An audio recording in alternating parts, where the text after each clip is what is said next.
سنیے اعلیٰ حضرت کی کتاب سے ایک مسئلہ بتانے جا رہا ہوں. ابھی تک آپ نے یہی سنا ہوگا کہ جمعہ پڑھنا فرض ہے نا؟ جمعہ فرض ہے، سنا ہے نا؟ اب اعلیٰ حضرت کی کتاب سے میں سنانے جا رہا ہوں جمعہ کا چھوڑنا فرض ہے. سناؤ بولیے، سناؤ. لوگ بہت جاتے ہیں نا سوال لے کر کے، سفر میں تھا میں دیکھ نہیں پایا وہ مسجد سنیوں کی ہے کہ وہابیوں کی. میں چلا گیا نماز پڑھ لیا. میں فلاں جگہ رہتا ہوں وہاں کوئی سنیوں کی مسجد ہی نہیں ہے. جمعہ میں کیا کریں، مجبوراً جانا پڑتا ہے. بولیے آتے نہیں آتے؟ جمعہ میں جانا پڑتا ہے. کوئی مسجد سنیوں کی ہے نہیں، چلے جاتے ہیں. جمعہ ہے کیسے چھوڑ دیں؟ اور سنا ہے بہت زمانے سے سنتے ہیں، بچپنے سنتے آئے جو 3 جمعہ چھوڑ دے گا کافر. معاذ اللہ، معاذ اللہ. ایسی بات لاتے نہیں لاتے؟ معاذ اللہ. بولیے سنا ہے. اب ایسوں کے لیے مسئلہ تاکہ آپ اپنا عقیدہ بچائیں، اپنی نماز بچائیں. سبحان سبحان. جو ایسا مسئلہ لاتے ہیں، جو ایسا مسئلہ لاتے ہیں کہ اب وہاں کوئی مسجد سنیوں ہی کی نہیں، جمعہ کیسے پڑھیں؟ ہم باہر رہتے ہیں، وہاں کے اماموں کا حال بڑا خراب ہے. عید کا دن آتا ہے مجبوری میں چلے جاتے ہیں، بقرعید کا دن آتا ہے مجبوری میں چلے جاتے ہیں، نماز پڑھ لیتے ہیں. معاذ اللہ رب العالمین. تو ابھی تک آپ نے یہی سنا ہوگا کہ جمعہ فرض ہے.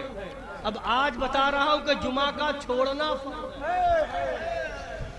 سنیے اعلیٰ حضرت فرماتے ہیں الغرض وہی جمعہ یا عیدین کا امام ہو، یعنی عقیدہ جس کا خراب ہو، وہابی ہو، دیوبندی ہو، رافضی ہو، قادیانی ہو، جس کا عقیدہ صحیح نہ ہو، اگر وہ امام ہو کسی جگہ پر اور وہاں پر کوئی دوسرا اپنا صحیح عقیدے والا امام موجود نہ ہو، اپنا صحیح عقیدے والا امام موجود نہ ہو، سب وہی غلط عقیدے والے وہابی، دیوبندی، رافضی یا قادیانی یا جو ہے دیوبندی یا اس طرح کے فرقے والے غلط عقیدے والے ہی امام ہو، ایسے لوگوں کی ہی مسجدیں ہو، تو اعلیٰ حضرت فرماتے ہیں وہی جمعہ یا عیدین کا امام ہو اور کوئی مسلمان امامت کے لیے نہ مل سکے تو جمعہ اور عیدین کا ترک یعنی چھوڑنا فرض ہے.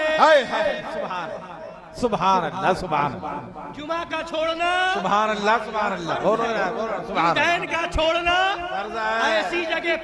ایسی جگہ پر جہاں امام سنی نہ ہو، دیوبندی وہابی ہو یا قادیانی رافضی ہو، اور کوئی سنی اس لائق نہ مل سکے کہ اسے امام بنا کر کے اس کے پیچھے نماز پڑھی جائے، تو اب وہاں پر جمعہ کا مسئلہ پوچھتے ہو جمعہ پڑھے کہ نہ پڑھے؟ وہاں پر جمعہ چھوڑ دینا یہ فرض ہے اور ظہر کی نماز پڑھنا فرض ہے. سبحان. جمعہ چھوڑ کر کے ظہر پڑھنا فرض ہے. جمعہ چھوڑ کر کے ظہر پڑھنا فرض ہے. لہذا اس بات کو ذہن میں رکھیں، یاد رکھیں اور لوگوں تک پہنچائیں کہ عقیدہ پہلے ہے، امام کا عقیدہ دیکھنا پہلے ہے. لوگ کہتے ہیں ہمیں ابھی ایک صاحب مل گئے کانپور میں، ہم ایک جگہ کچھ سامان لینے گئے، وہاں ایک صاحب ملے، کہے ہم میں مدینہ شریف جانے والا ہوں. میں نے کہا جا رہے ہو؟ ٹھیک ہے مگر ایسا ہے کہ ادب کا خیال رکھنا. اور پھر ہم نے پوچھا رہتے کہاں ہو؟ کہاں نماز پڑھتے ہو؟ کہا فلاں جگہ پڑھتے ہیں. تو میں نے کہا وہاں تو امام دیوبندی ہے. تو کہنے لگا ہاں وہاں دیوبندی ہے، وہاں بھی پڑھ لیتا ہوں اور فلاں جگہ بھی پڑھ لیتا ہوں، وہ سنی کو مسجد ہے. مجھے اس سے کیا مطلب؟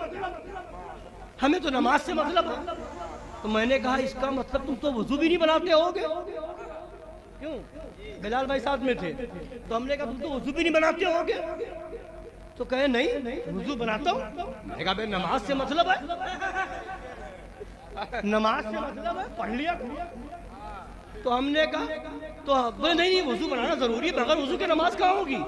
تو میں نے کہا اچھا اس کا مطلب یہ ہے کہ اگر کوئی ایسا ہو کہ کسی مندر وغیرہ سے کوئی آ جائے، ٹھیکہ وغیرہ لگائے ہو، نماز کا طریقہ معلوم ہو، اور وہ اپنے ہی لباس میں آ کر کے اپنے ہی اسی ڈھنگ سے مصلی پہ کھڑا ہو جائے، نیت باندھ اللہ اکبر، تم تو وہاں بھی پڑھ لو گے؟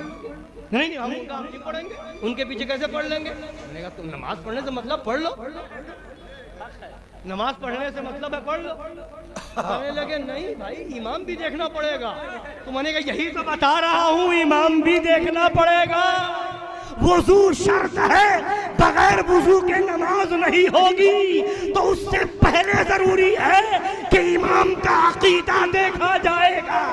اگر یہ نہ دیکھا جاتا کہ امام کون ہے تو امام حسین کربلا کے میدان میں 22,000 کو چھوڑ کر کے 72 کی جماعت الگ نہ کرتے۔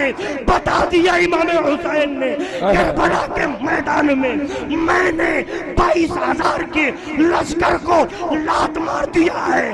اے میرے ماننے والوں، تم بھی 72 جماعت کو، وہابی ہو، دیوبندی ہو، رافضی ہو، قادیانی ہو، چکڑالوی ہو، نیچری ہو، تبلچی ہو، آقا خانی ہو، بوڑا ہو، خوجا ہو، کسی بھی غلط فرقے کا ہو، لات مار کے اپنی نماز الگ پڑھ کے بتا دینا ہم حسینی ہیں، گوارا نہیں، باطل ہم کو سر جھکاتے نہیں، ہم سر کو کٹاتے۔ نعرہ